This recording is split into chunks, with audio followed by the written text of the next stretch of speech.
안녕하세요. 오늘도 사연살롱을 찾아주셔서 감사합니다. 저는 4년 전에 이혼하고 지금은 초등학교 다니는 딸 하나 키우며 열심히 살고 있는 돌싱맘입니다. 그리고 아주 오랫동안 꿈꾸던 예쁜 카페의 사장님이기도 한데요. 규모로 따지면 그리 넓은 곳은 아니지만 저에겐 더할 나위 없는 천국이라 늘 행복하게 지내고 있어요. 손님이 많으면 많은 대로, 손님이 없으면 없는 대로 매일이 힐링 그 자체예요. 이럴 줄 알았으면 하루라도 빨리 홀로 서게 할 용기를 내보는 건데 그때는 이혼이 뭐라고 속만 태우고 있었나. 지난 날을 떠올리면 아직도 마음이 힘들어지는데요. 아무래도 이혼을 둘에서 다시 혼자가 되는 일이다 보니 더 많은 고민과 용기가 필요했던 것 같아요. 하지만 결국엔 처음 생각한 것이 정답에 가까웠는데 제 마음 한구석엔 그래도 남편이 예전에 자상하던 모습으로 돌아올 거라는 알량한 믿음이 있었나 봅니다.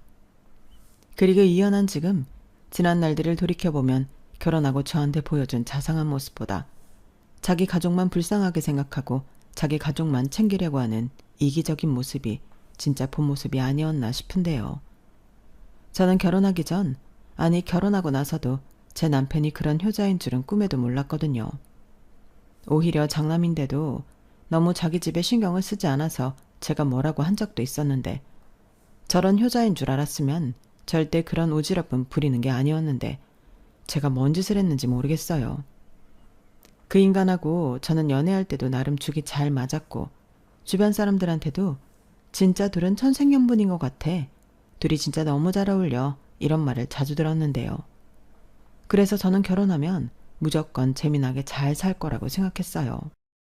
그러면서 시부모님에게도 대면하는 장남, 여자 잘 만나 살가운 아들 됐다며 칭찬받을 자신이 있었는데요. 사람 일은 마음처럼 되는 게 아니더군요.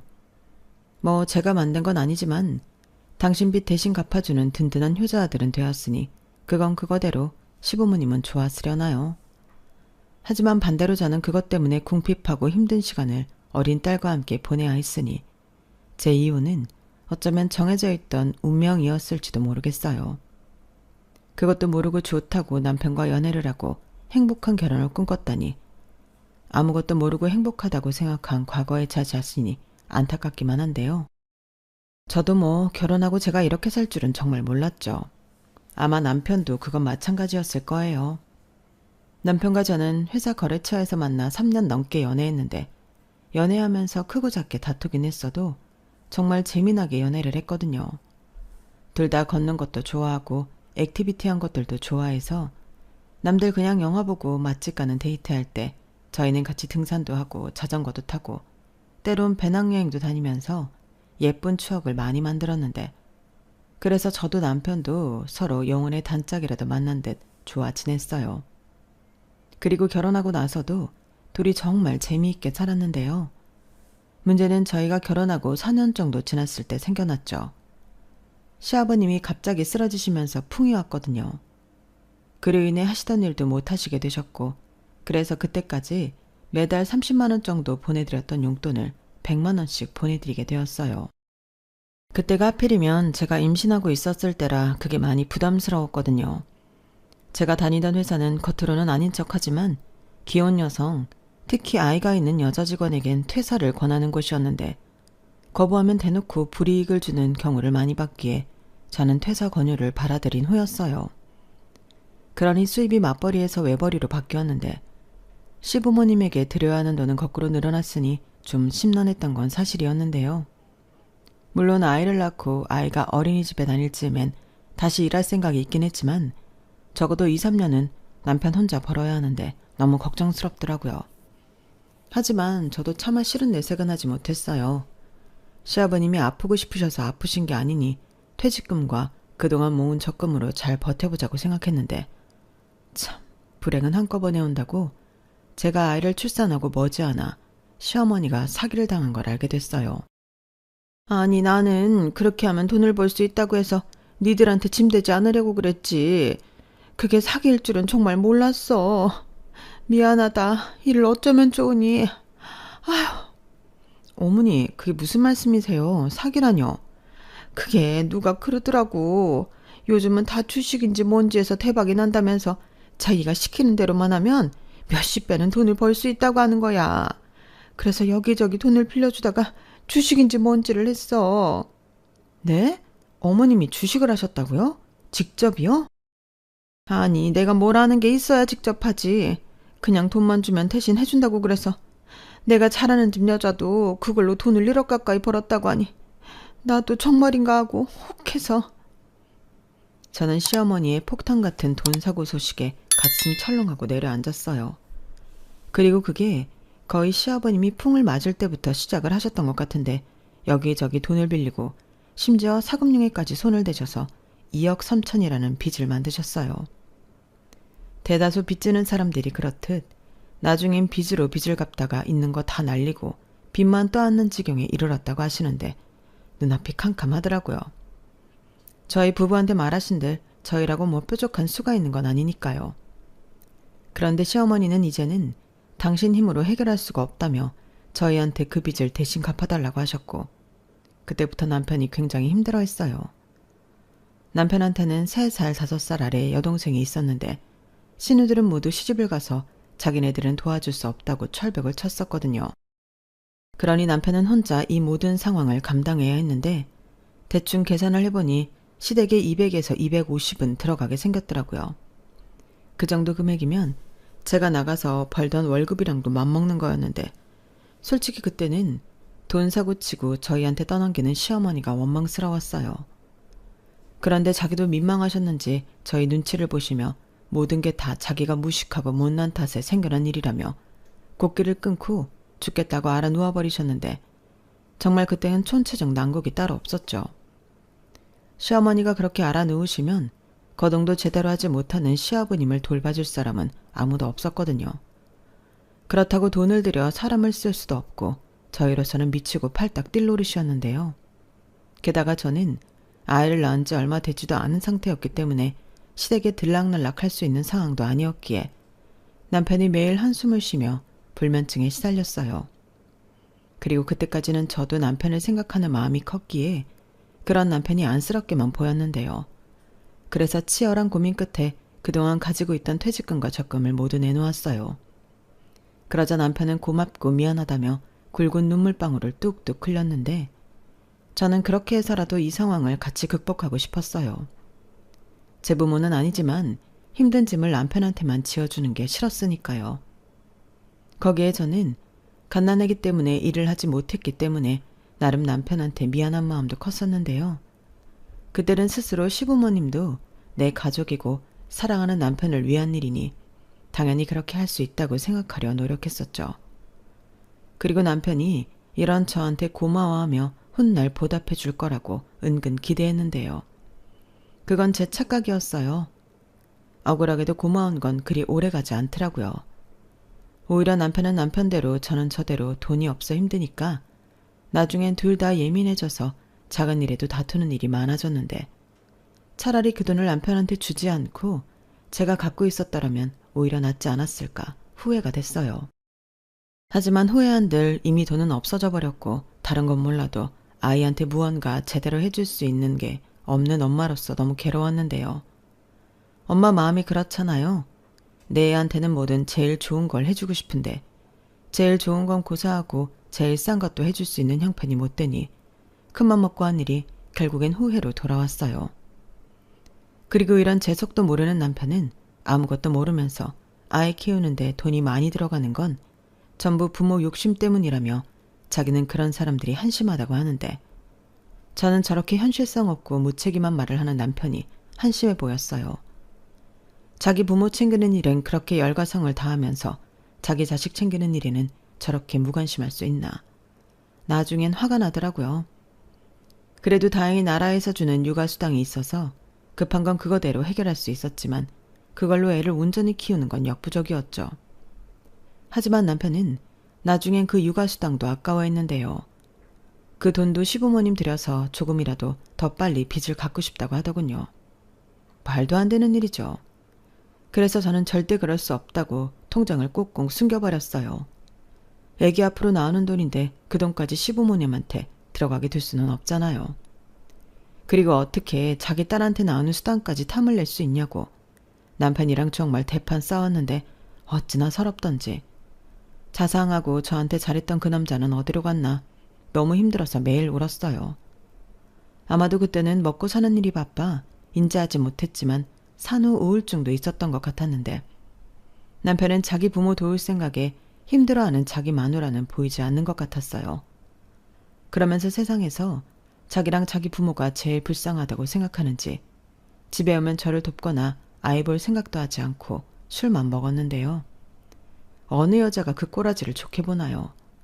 그러니 저와 다투는 날은 점점 많아졌죠. 저도 잠도 거의 못 자고 제때 먹지도 못하고 있는 실정이라 예민하고 짜증이 극에 달아 있었거든요.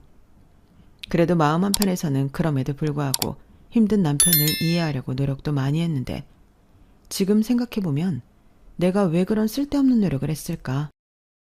후회가 밀려오네요. 저는 나름 힘들어도 남편과 잘 지내고 싶었어요. 그게 가정을 지키는 거라고 생각했거든요.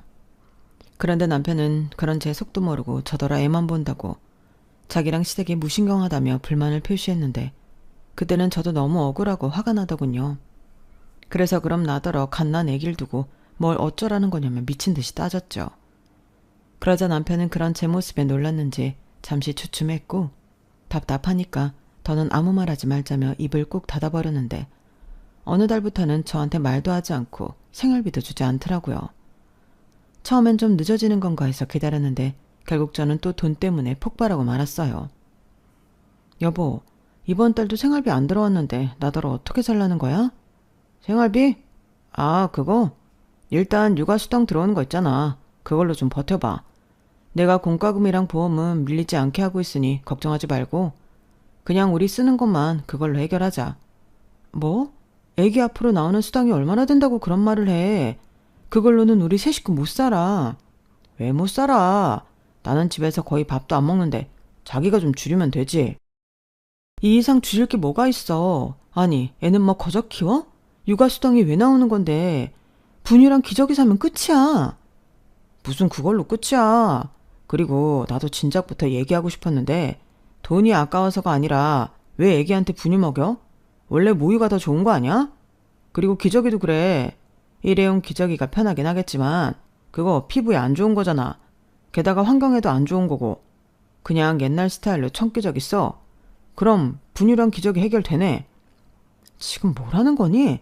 그럼 그 기저귀는 누가 빨아? 자기가 퇴근하고 밤마다 애기 똥기저귀 삶아서 빨아줄 거야? 그리고 나 모유 먹이고 싶어. 근데 거의 안 나와서 분유 먹이는 거야. 내가 왜 모유가 잘 안 나오는 줄 알아? 엄마가 잘 먹어야 모유도 잘 나오는 건데 자기가 뭐 그런 거엔 신경이 났어? 에이, 그건 아니지. 지금 애기 낳고 몇 킬로가 쪘는데 그런 말을 해. 누가 들으면 내가 자기 쫄쫄 굶기는 줄 알겠다. 전에 TV에서 봤는데 애기한테 모유 먹이는 게 다이어트에도 좋대. 그리고 애기 낮잠 잘 때 그때 기저귀 빨면 되지. 자기가 좀 부지런하면 될 일을 왜 자꾸 돈으로 해결하려고 들어.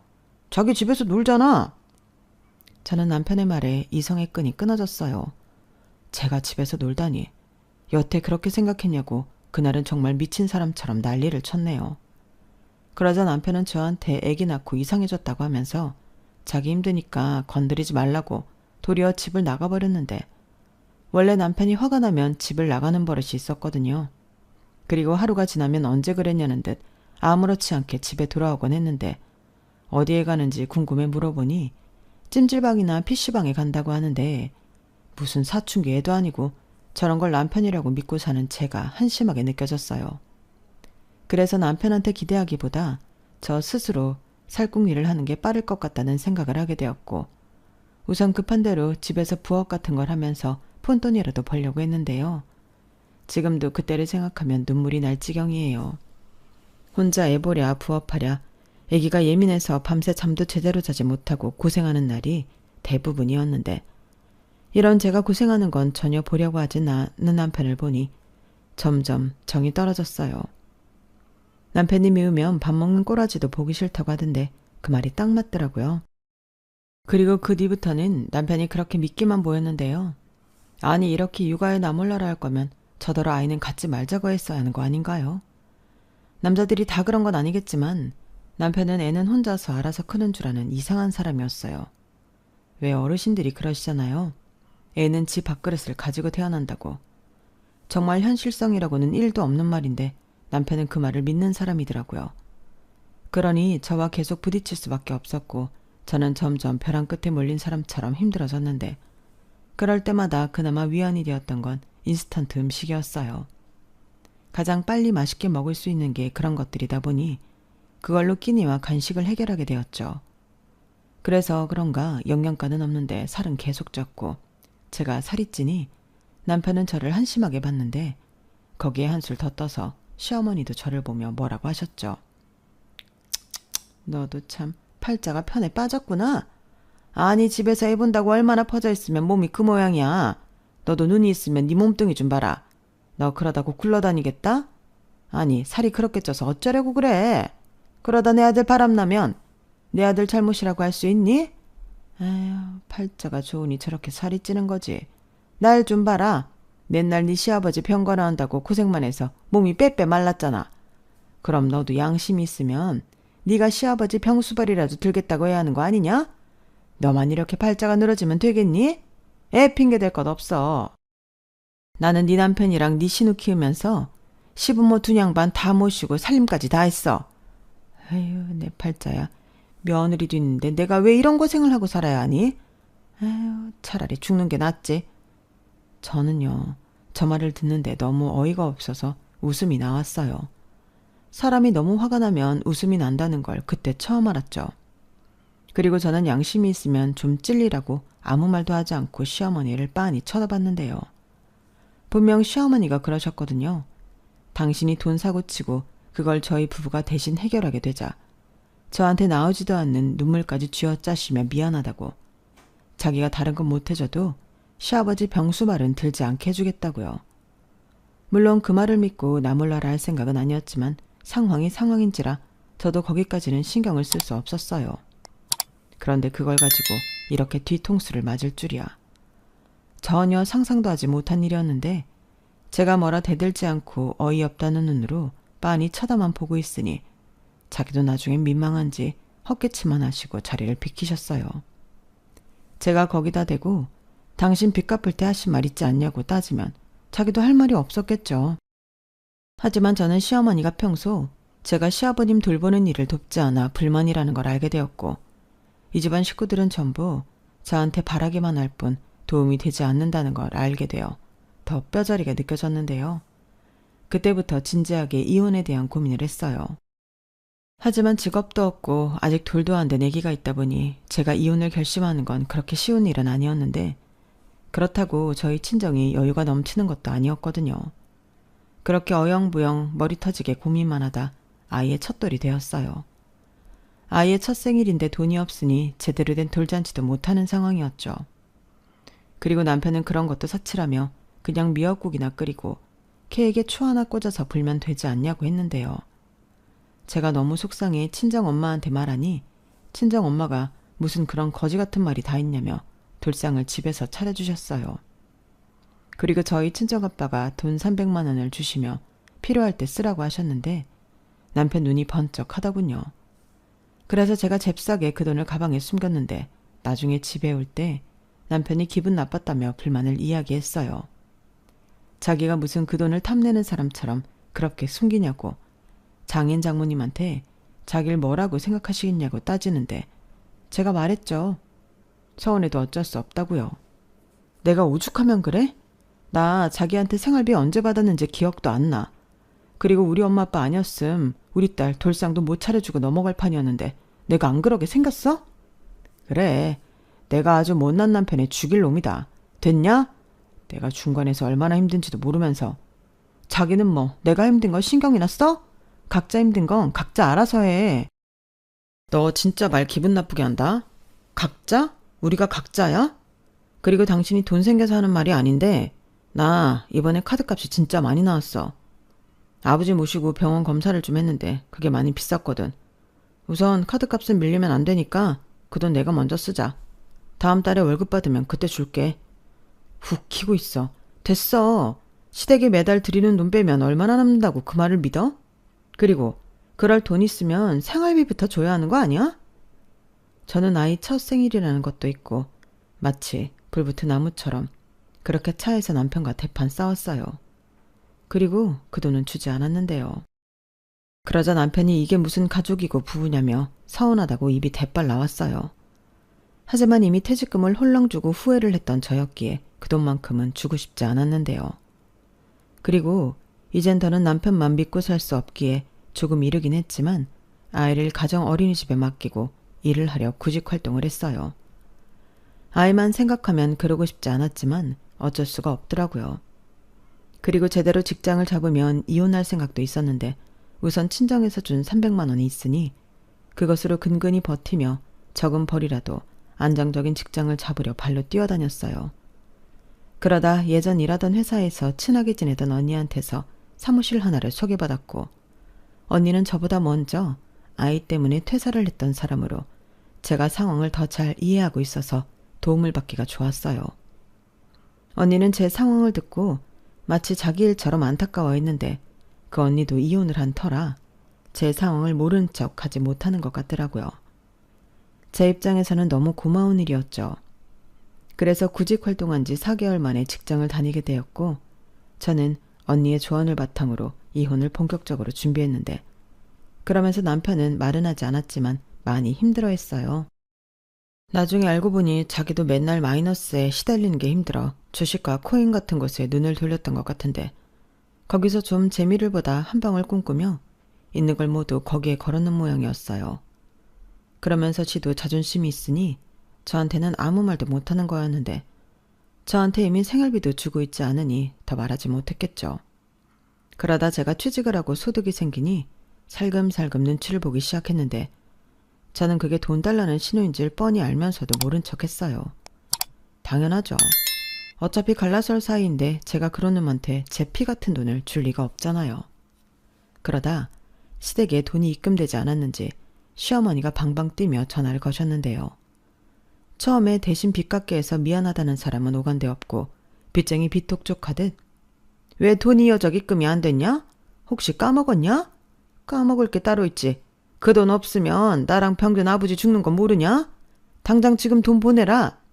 하시며 저한테 화를 내셨어요. 돈은 제가 입금하는 게 아니고 남편이 하는 건데 그걸 모르시는 건지 저한테 필요 이상으로 화를 내시며 막 뭐라고 하시더라고요.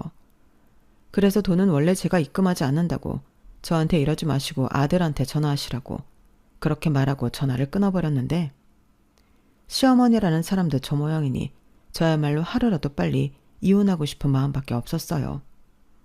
그래서 친정에도 상황을 얘기하고 저는 회사 입사 3개월쯤 변호사 찾아가 이혼 상담을 받았어요. 아무래도 상황 돌아가는 걸 보니 남편이 합의 이혼을 하지 않을 것 같았거든요. 그리고 필요한 서류를 몰래 준비하기 시작했는데 그때 시어머니 생신이 다가왔어요. 애기 돌도 못 챙긴다는 사람이 돈도 없으면서 그래도 자기 엄마 생일 외식은 해야 하지 않겠냐고 가자고 하는데 진짜 너무 꼴보기 싫은 거 있죠. 그래서 저까지 가면 돈 많이 나오니 그냥 혼자 가서 사드리라고 했는데 그럼 남들이 뭐라고 생각하겠냐고 며느리랑 손녀가 같이 가야 한다고 고집을 부렸어요. 아니 돈돈돈 거릴 때는 언제고 빤히 없는 거 아는데 남들 시선을 왜 신경 쓰는지. 저는 끝까지 싫다고 했는데요. 시어머니가 기대에 잔뜩 차서 저희 집으로 오셨어요. 같이 가는 걸로 알고 있다며 신이 나서 한껏 꾸미고 오셨더라고요.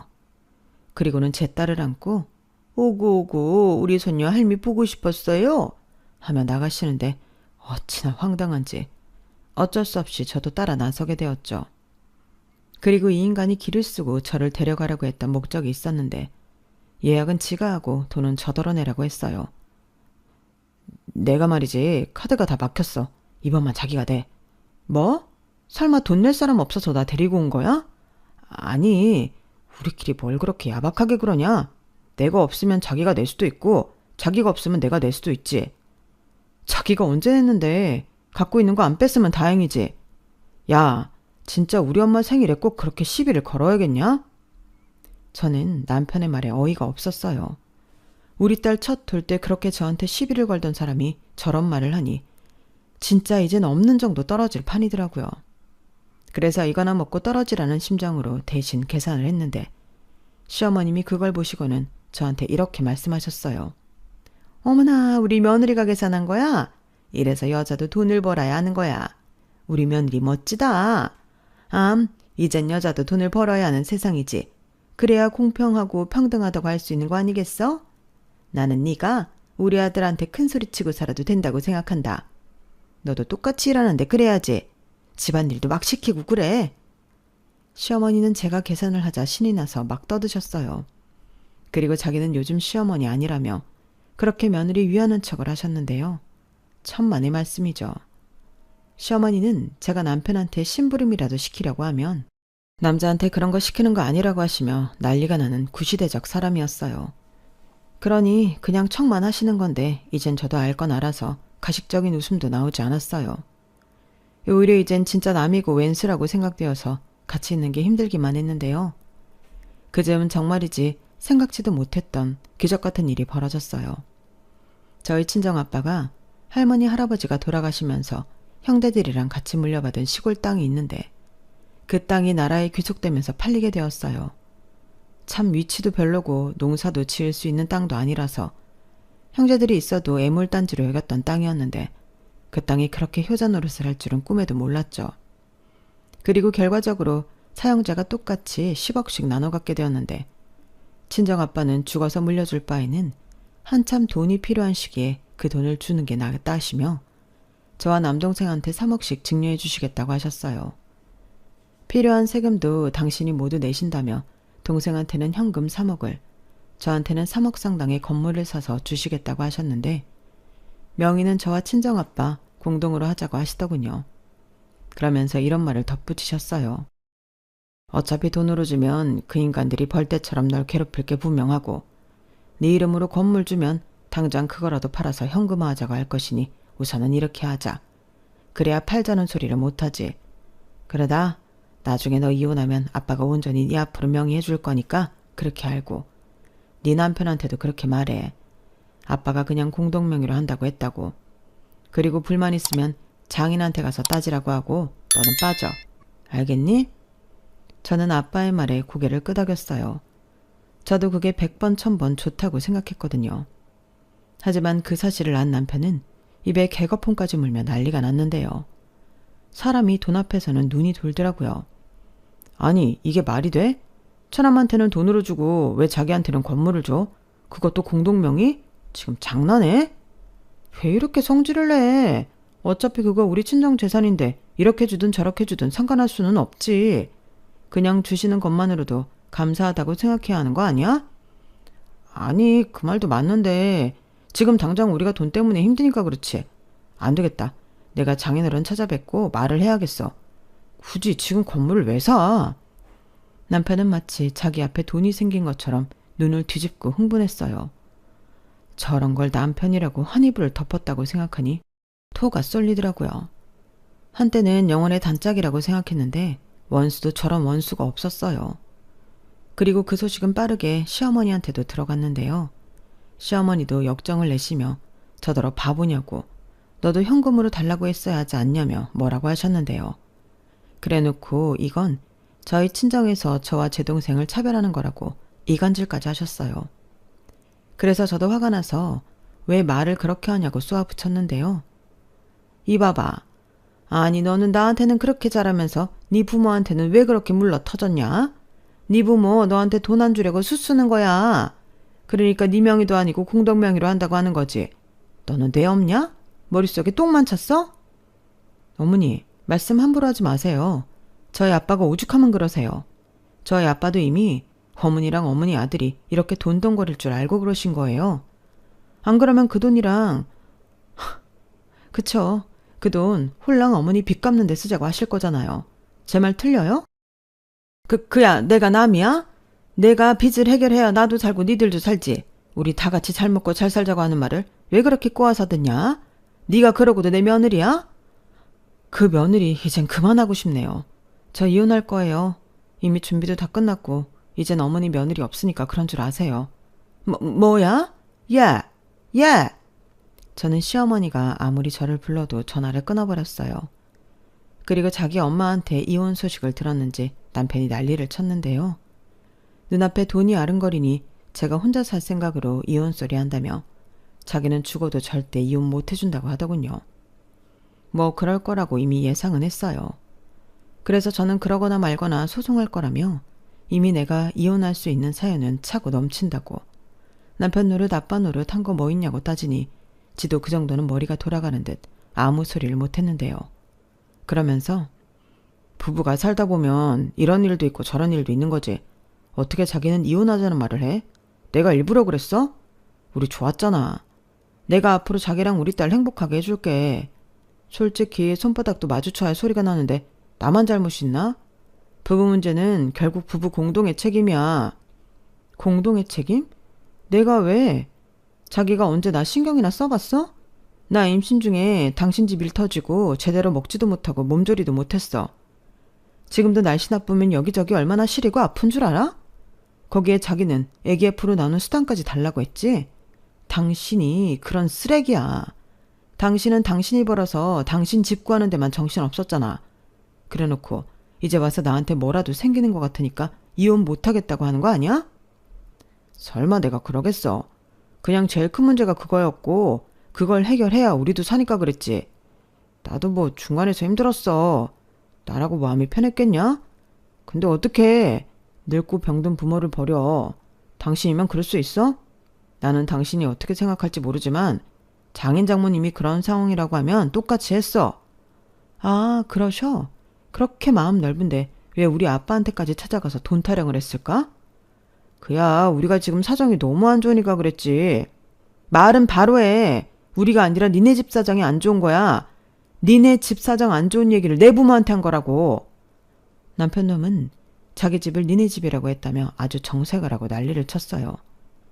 지금까지 자기랑 자기 집을 남이랑 남의 집이라고 생각했냐며 그게 그렇게 아깝냐고 저를 피도 눈물도 없는 사람 취급하는데 나중엔 니 돈 내 돈 어디냐고 부부면 모두 공동재산이라고 말 같지도 않은 소리를 하더군요. 그래서 저도 호기롭게 말했어요. 알겠어. 그럼 당신이랑 이혼 안 하고 대신 친정에서 준다는 거 아무것도 안 받을게. 그럼 됐지? 우리 일이니까 우리끼리 알아서 하자. 제가 이렇게 말하니 이 남편은 답답해 죽겠다는 얼굴을 하고 저한테 너 바보지? 머리가 안 돌아? 준다는 걸 왜 안 받아? 그 돈이면 우리 행복할 일만 남았어. 1억 5천은 우리 집 빚 갚고 5천 정도는 내 빚 갚으면 그러고도 1억이 남는데 그럼 우리 그 돈 가지고 편하게 살지. 집도 사고. 뭐라고? 그 돈으로 니네 부모 빚을 갚자고? 그것도 반절이나? 우리 부모가 주는 돈을? 뭘 그렇게 따져. 어차피 그 돈이 그 돈이지. 됐어. 그러니까 나는 싫다고. 우리 아빠도 니네 집 빚 갚는 데 쓸까봐 건물 내 걸로 온전히 앞으로 안 해주는 거야. 그렇게 따지면 나는 당신 때문에 건물도 제대로 못 받는데 억울해야 하는 거 아니야? 내 말이 그니까 자기도 당당하게 그냥 달라고 해. 이왕이면 현금으로. 됐어. 누구 좋으라고. 그러니까 나는 너랑 안 산다고. 니네 집이랑 빠이빠이 하고 싶다고. 저는 남편한테 시원하게 이혼 신청서 날렸어요. 사실 저 인간이 찢어버릴 거 생각해서 무려 똑같은 걸 10장이나 만들어놨는데 한 5, 6장 찢더니 지도 어이가 없는지 나중엔 그냥 이혼하자고 하더군요. 그런데 절대 순순하게 이혼은 못 해준다며 위자료 타령을 했는데요. 나는 이혼을 하고 싶지 않지만 네가 해달라고 해서 하는 거야. 그니까 나는 당하는 입장이라고. 나한테 위자료 줘야 하는 거 알지? 각오해. 내가 아주 탈탈 털어줄 테니까. 각오는 네가 해야지. 탈탈 털어? 네가 무슨 자격으로? 나는 이미 변호사까지 선임했어. 네가 유책 배우자라는 증거는 차고도 넘치고. 변호사도 그러더라. 이 이혼은 무조건 내가 이긴다고. 그니까 너도 변호사 사서 해봐. 저는 그렇게 말하고 짐을 쌌어요.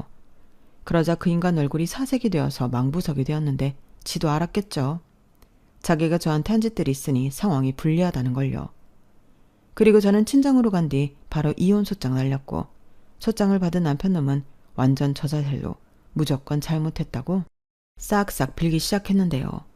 그 꼬라지를 보니 속이 어찌나 시원하든지 이 맛을 보려고 그렇게 힘들게 살았나 싶은 생각도 들었어요.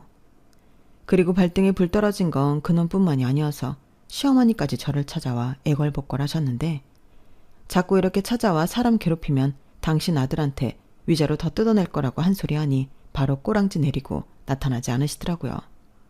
다만 문자로 이혼만은 하지 말라며 자기가 앞으로 평생 저한테 잘하겠다고 하는데 저는 믿지 않았어요. 정말 누굴 바보로 하는 건지 자기들 바닥을 이미 저한테 다 보여줘 놓고 이런 문자가 통할 거라고 생각했다는 게 더 기분 나빴어요. 그리고 빨리 끝날 줄 알았던 이혼 소송은 생각보다 엄청 길었는데요. 아이도 어리고 남편놈이 지저분하게 시간을 질질 끄니 1년을 훌쩍 넘기게 됐어요. 하지만 이미 제가 노력하지 않아도 증거가 너무 빼박이라 결과는 달라지지 않았고 위자료도 최대한으로 끌어모아 2천만 원 받게 되었는데요. 혼인기간이 길지 않아서 그게 최대라고 하더군요. 변호사님 말로는 이렇게 많이 받은 경우도 잘 없다며 억울해도 이해하라고 했어요. 대신 양육권은 제가 가지고 왔고 월 80만 원씩 양육비를 받도록 판결이 나와 그걸로 위안을 삼아야 했는데요. 그렇게 저는 지옥에서 해방될 수 있었고 친정 부모님은 회사 다니는 것도 좋지만 지금이라도 하고 싶은 일 있으면 공부를 해보라고 하셨는데요. 그때 번쩍하고 생각이 나더라고요. 왜 젊었을 때는 여러 가지 꿈을 꾸잖아요. 활동적인 걸 좋아하는 저였지만 저 역시 여자라 예쁘게 잘 차려진 카페를 보면 그게 참 좋았는데 그때 처음으로 카페 사장이 되고 싶다는 생각을 했어요. 제 취향껏 꾸민 예쁜 카페에서 일도 하고 저만의 시간도 갖는 그런 상상을 하니 그것만으로도 너무 행복하더라고요. 그래서 저는 바로 퇴사를 하지 않고 일과 공부를 병행했는데요. 사실 저희 아빠가 땅을 판 뒤로 여유가 생겨서 회사를 그만둬도 생활비를 지원해 주겠다고 하셨지만 저는 제 자신이 나태해질까봐 그러고 싶지 않았어요. 그리고 일하는 틈틈이 카페 창업할 생각을 하며 찾아보고 공부하는 것도 너무 쏠쏠한 재미였는데 그렇게 바리스타 자격증 따고 여러 인테리어 사진과 공부를 하니 매일매일이 너무 꿈만 같은 거 있죠. 그렇게 저는 조금씩 하지만 분명하게 제 미래를 설계해 나갔어요. 가게는 저희 아빠가 이젠 온전히 제 앞으로 해주신 건물 1층에 내기로 했는데 생각보다 너무 예쁜 공간이 나와서 깜짝 놀랐죠. 딸애도 와 여기 진짜 예뻐. 여기 이제 엄마 거야. 라고 하는데 눈물이 났어요. 아니 이런 날이 저한테 올 거라는 걸 누가 알았겠냐고요. 그리고 이젠 저한테 일어난 모든 일들이 하나하나 다 감사하게 느껴졌는데 이렇게 고마운 마음으로 살다 보니 제가 사는 세상은 온통 고마움으로 가득 차더군요. 예전에 그 인간하고 살 때는 온 세상이 다 차갑고 냉정한 지옥처럼 보였는데 이렇듯 사람 마음이 제일 중요하다는 걸 그때 깨달았어요. 그리고 앞으로 어떤 어려움이 있어도 마음만은 늘 다잡고 살자고 다짐했는데요. 저는 친정 부모님과 같은 건물에서 옆집 이웃으로 살게 되었죠. 그리고 아쉽지만 퇴사를 하고 본격적으로 카페 창업을 시작했는데 앞에서 말했지만 매일매일이 행복 그 자체였어요. 천국이 있다면 여기라고 생각할 정도로 너무 행복했죠. 그러다 아이가 초등학교에 입학했고 다른 집처럼 아빠가 없어서 애가 혹여 주눅이라도 들어 걱정이 많았어요. 근데 누굴 닮은 건지 씩씩해도 이렇게 씩씩할 수가 없었어요. 발표도 잘하고 친구들이랑도 잘 지내 담임선생님이 너무 예뻐해 주시더라고요. 사실 이혼하고 카페 차린다고 별로 신경을 못 써준 것 같은데 저희 딸은 제가 한 노력보다 훨씬 더 잘 커졌어요. 그 점에는 친정 부모님의 도움도 컸는데요. 저희 딸이 하는 짓이 예쁘다고 저희 엄마가 얼마나 물고 빨고 예뻐했는지 모릅니다. 지금도 너무 그래서 제가 다 질투가 날 정도예요. 아니 엄마 딸이냐고요. 심지어 어디 여행이라도 가게 되면 자긴 저희 딸 없이는 못 간다며 데리고 가신 적도 여러 번인데 이래서 내리사랑이라고 하는가 봅니다. 사실 저나 대동생은 이렇게까지 무한정 사랑을 받아본 적이 없거든요. 물론 경제적으로 여유가 찾아온 점도 큰 역할을 하는 거겠지만 이러니 저는 정말 편하게 싱글 라이프를 즐길 수 있었어요. 카페 쉬는 날이면 가까운 데라도 나가서 걷고 뛰고 바람도 쏘이고 오는데 한 번은 너무 행복해서 눈물이 나오더라고요. 아, 나는 원래 이런 걸 좋아하는 사람이었지? 하며 제 자신에게 미안해졌는데 앞으로는 제 자신도 잘 돌보며 제가 좋아하는 걸 마음껏 하며 살아갈 생각입니다. 남편과 딸애는 한 달에 2번 격주로 만나요. 양육비라도 꼬박꼬박 들어오지 않으면 그걸로 애 얼굴도 안 보여주고 싶은데 그 인간이 시간이 이렇게 많이 지났음에도 어떤 희망을 놓지 않았는지 다른 건 몰라도 양육비는 칼처럼 넣더라고요. 생활비도 안 주던 놈이 양육비라고 매달 보내는 거 보면 이걸 좋아해야 할지 싫어해야 할지 아마도 인간은 저랑 어떻게 다시 잘해볼 수 있다고도 생각하는 것 같아요. 말도 안 되는 일이죠. 제가 자기랑 이혼하려고 얼마나 많은 시간과 돈을 썼는데요. 그런 의미에서라도 하루빨리 더 좋은 인연을 만나고 싶은데 이것도 겁이 생겨서 쉽지가 않네요. 전 남편도 처음에는 엄청 좋은 사람이라며 좋아했잖아요. 그러니 이젠 좋은 사람을 봐도 겁이 났는데 아마도 저는 꽤 오랫동안 누굴 못 만나지 싶어요. 어쩌겠어요. 그놈한테 당한 상처가 저를 그렇게 만든걸요. 그리고 시어머니는 결국 그 빚을 남편이 해결해주지 못해서 그 연세에 도망을 다니게 되셨는데요. 저한테 마지막으로 자기는 신경 쓰지 말고 남편이랑 재결합해서 잘 살라고 문자를 보내셨어요. 남편 역시도 이젠 시댁빚 안 갚고 이젠 우리 가정만 돌보며 살겠다고 저한테 기회를 달라고 하는데 제가 돌았냐고 했습니다. 계속 뻘소리하며 양육비고 뭐고 안 받고 애도 안 보여준다고 으름장을 넣으니 그 말이 쏙 들어갔어요. 지는애도 제가 잘 먹고 잘 사는 게 부러웠겠죠. 그리고 저는 쪘던 살도 다 빠지고 오히려 결혼 전보다 몸매가 더 좋아졌는데 좋은 거 먹고 많이 움직이니 저절로 몸이 예뻐지더라고요.